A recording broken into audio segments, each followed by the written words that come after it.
میرے پیارے ساتھیوں، السلام علیکم۔ آج مجھے جس موضوع پر لب کشائی کا موقع ملا ہے وہ ہے جشن آزادی یعنی یوم پاکستان چونکہ آج پاکستان کو آزاد ہوئے 76 سال ہو گئے ہیں۔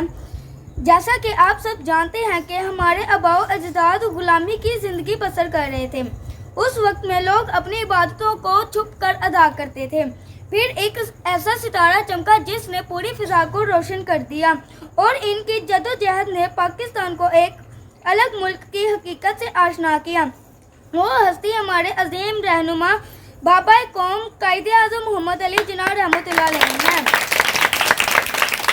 یوں دی ہمیں آزادی کی دنیا ہوئی حیران، یوں دی ہمیں آزادی کی دنیا ہوئی حیران، اے قائد اعظم تیرا احسان ہے تیرا احسان۔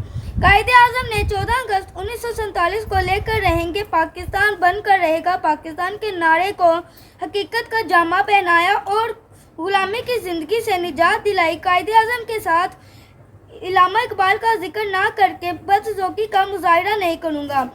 انہوں نے گویا پاکستان کا تصور پیش کیا اور اپنی شاعری کے ذریعے غفلت میں سوئے ہوئے لوگوں کو جگایا اور جہد کی کہ پاکستان الگ ملک ہے۔